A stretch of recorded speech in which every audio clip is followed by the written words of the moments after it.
family was all there, different days coming up, taking me out to different houses, going for a run in the car and making me feel important and, and all that sort of stuff. And I just never felt that blindness was a big problem, but they did let me go out. Like, they let me go out in the street on my own. And I would have gone, no, I'm okay, I'll go out on my own. And you used to cycle your bike, right? To do the bike, I used to done it. I'd done all that stuff, stuff that you could have fallen and hurt yourself. I've fallen down manholes. When your friend was guiding you. I've been attacked by an Alsatian dog. I would have been very, just said to my daddy, I'm away down to, Paul's house or Joe's house or whatever, and I would have walked out of the house on my own and just followed the fences down the street, I knew be touching a fence just what house it was at. And, they would have let me do that, but I have no doubt that my daddy was standing under our window watching me. I have no doubt about that. But they let me do it. And that's a very brave thing to do on their part. Because I was walking down the street with no eyesight, like. And no white stick or nothing like that. I just walked down with nothing. And just literally tapping the fence as we walked down every so often, just to know the change of fence was to change the house. So like, it was a brave thing for them to do. They let me have that space. And in hindsight, that made me feel good about myself. I was beginning to feel a wee bit independent, albeit it was far from independent, but it was an independence all the same.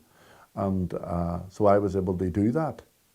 People always talk about, tough compassion. It was tough compassion. It was tough compassion. They literally stepped back and let me make the mistakes. I've started this journey of forgiveness, so I'm going to finish it. And at times that must be tested. There must be days where you go, hold on a second. Like, for example, that article in the Sunday World where that was written about your mother. That must have elicited emotion that would be anger. Or certainly it would in me, to be angry with the person who wrote it, the paper that would have published it, even the people who would have read and believed it, particularly since you knew the truth was very, very different. Have there been times along your journey where, despite your character, despite your personality, that this journey of forgiveness has really been tested? When I was young, I didn't think about forgiveness, didn't think about anger, didn't think about anything like that. I didn't analyse me or what was going on within me. I just no labels. got on with my life, really. I never thought about my story in the context of forgiveness or anything like that. There are times today I would miss my eyesight.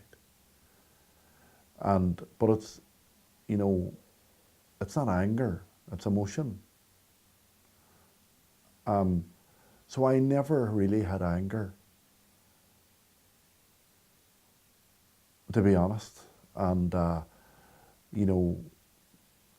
that to me is, I often think about, what is it that made this young boy or this young man or whatever stage of my life it was at,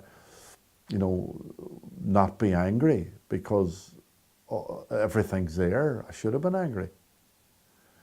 And I think it's my parents. I think it's the response of people to me in terms of blindness not being a big problem, so therefore nothing to be angry about.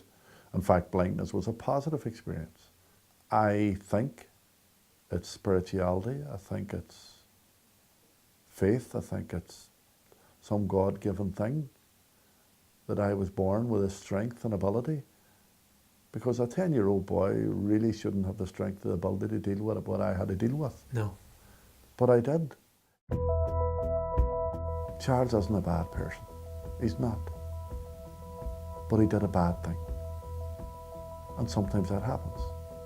Sometimes good people do bad things.